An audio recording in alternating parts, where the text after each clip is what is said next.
বৃষ্টি আর উজানের ঢলে বাড়ছে দেশের উত্তর পূর্ব ও দক্ষিণাঞ্চলের নদ নদীর পানি। সুরমা ও কুশিয়ারা সহ বেশ কিছু নদীর পানি বিপদসীমার উপর দিয়ে প্রবাহিত হচ্ছে। এতে প্লাবিত হয়েছে সিলেট শহরসহ বিভিন্ন জেলার নদীর তীরবর্তী নিম্নাঞ্চল। দেখা দিয়েছে নদী ভাঙনও, কোথাও কোথাও জারি করা হয়েছে বন্যা সতর্কতা। প্রতিনিধিদের পাঠানো তথ্য ও ছবিতে ডেস্ক রিপোর্ট। ক্রমেই বাড়তে থাকা সিলেটের সুরমা ও কুশিয়ারা নদীর পানি বইছে বিপদসীমার উপর দিয়ে। এরই মধ্যে পানিবন্দী হয়ে পড়েছে জেলা শহরসহ জকিগঞ্জ, কানাইঘাট, জৈন্তাপুর, গোয়াইনঘাট ও কোম্পানীগঞ্জ উপজেলার লক্ষাধিক মানুষ। বাড়িঘর ও রাস্তাঘাটে পানি ঢুকে পড়ায় দুর্ভোগে পানিবন্দী মানুষ।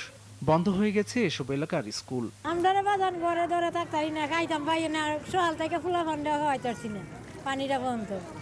কই খাওয়াম, গ্যাসও লাইনের গ্যাসও বন্ধ। তখন আমরা কই কি করতাম, আমরা একটু উপায়ও দেয় না। কালকে রাস্তায় পানি ছিল না, হঠাৎ করে ঘুম থেকে উঠে দেখি আমাদের বাসায় ফ্রিজ, তারপরে আলমারি, সুগার যা আছে সব ডুবে গেছে। আর বিশুদ্ধ পানির সমস্যা। 1000 লেবার আছে বা প্রায় 200টার উপরে দোকান আছে। এখন এই যে আপনার এই যে আকস্মিক এই বন্যার কারণে আপনার এই যে দোকানগুলো সবগুলো বন্ধ, সবার ইনকাম বন্ধ। ভারী বর্ষণ না কমলে বন্যা পরিস্থিতির আরো অবনতি হবে বলে জানিয়েছে পানি উন্নয়ন বোর্ড।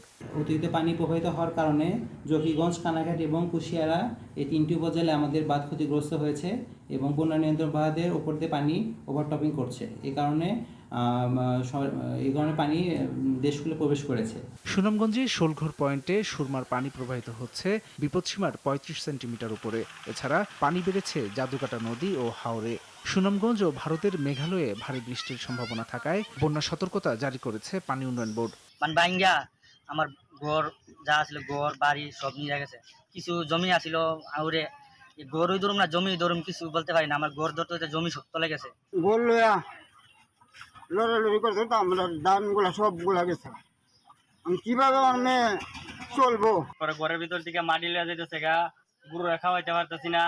সব বন টন যা আছে, খেরমের যা আছে সব বাইসা যাইতেছে গা নদী দিয়া। এদিকে পঞ্চগড়ে মহানন্দা, করতোয়া, পথরাজ ও ডাহুক সহ প্রায় সব নদ নদীর পানি বাড়তে শুরু করেছে। এরই মধ্যে তলিয়ে গেছে বোরো ধান। অতিরিক্ত বৃষ্টির কারণে ভাঙন দেখা দিয়েছে নদী তীরবর্তী এলাকায়। এছাড়া বরিশাল বিভাগের 5 নদীর পানি বিপদসীমার উপর দিয়ে প্রবাহিত হচ্ছে। এতে পানিবন্দী হয়ে পড়েছে নদী তীরবর্তী নিম্নাঞ্চলের মানুষ।